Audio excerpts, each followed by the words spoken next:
Greetings, ladies and gentlemen. I will be educating you on how to implement the hot seating strategy in your classroom.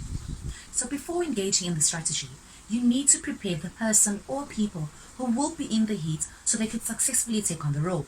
Alright, so in order for you to do that, there are a few instructions or guidelines that you need in order for you to prepare for an activity. Firstly, you need to use textual evidence or any other form of research or personal experience in order for you to prepare for the activity. So that could be a book that the learners have read or are currently reading. Secondly, you need to identify the characters from the text that you want the learners to have an in-depth understanding of. Once that is done, you need to identify the learners who may wish to participate as those particular learners in the activity.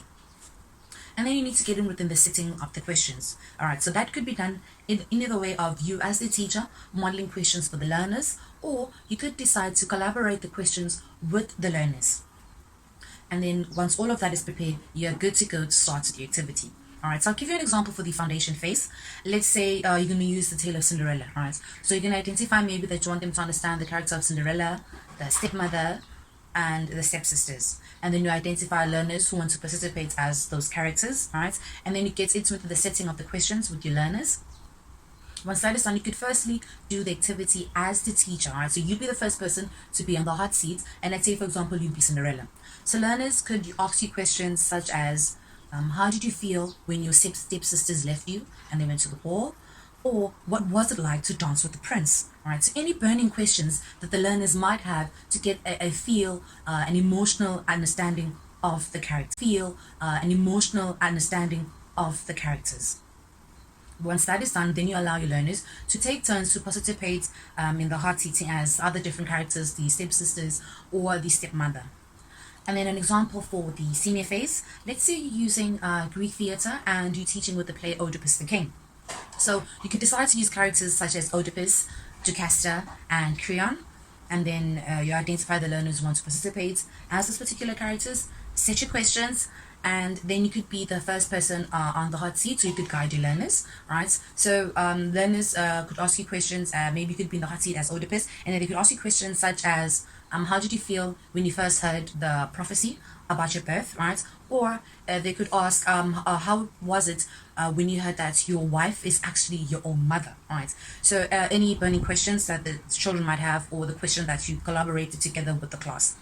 And then once they get a feel, then you allow the learners to take turns and participate in the hot seats. So you need to engage your learners to be more dramatic, like get into character when they are that particular role, and not just answer as themselves. Make it fun, like answer in a dramatic way. And as the teacher, when you are giving the example to the learners, ensure that you yourself are dramatic about it, right? And while this activity is going on, you need to ensure that yes, the learners are listening carefully to each other, so they could get much deeper understanding and listen to each other carefully, and the interaction would be much smoother that way. All in all, this game is a fun activity using the strategy of hot seating, because learners really get to really understand the characters much further and in a more deeper sense. Thank you. Greeting is extended to the house at large. I'll be taking you to the second strategy, that is child play by Gavin Bolton. But firstly, I'll start by stating the role of this practitioner, then discussing the strategy itself. Lastly, stating how you can use this strategy in your teaching subject and phase. Around the year 1960s, he was appointed by Department of Education as a drama advisor in England. He also received an award from American Theatre Association for his well results in drama strategies. Good people, what Gavin Bolton did was to implement those strategies that can be used in the classroom. First and for all, he outlines those two modes. The two modes that he outlines, it was the child plays and What do we mean about student in the center?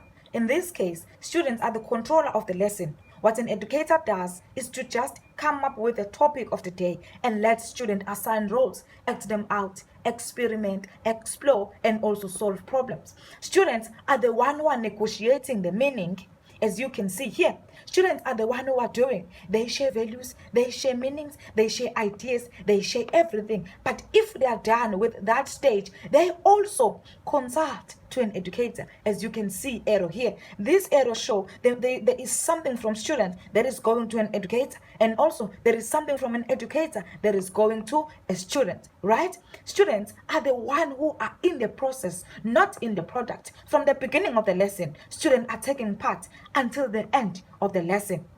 Let us say you want to use this drama strategy outside the drama context. For example, intermediate and senior phase, grade 7, for life skill or life orientation, and you want to teach them about career choices, right? You will say, guys, just give me any career that you're familiar with, and you will see. Students will start to give you a pilot, teacher, doctor, anything, right? And you'll say to them, okay, guys, everyone just play the character or just play the career that you want to be in future, and you'll see. That is whereby students start to assign roles. That is whereby students start to participate in everything that we are saying. And you want to use this drama strategy for foundation phase. What you can do is to just pick a book, pick a story book, or pick any book that require a character, that require learners to assign roles. Yeah, for my example, this is the story that came up in my mind. Once upon a time, there was a king, right?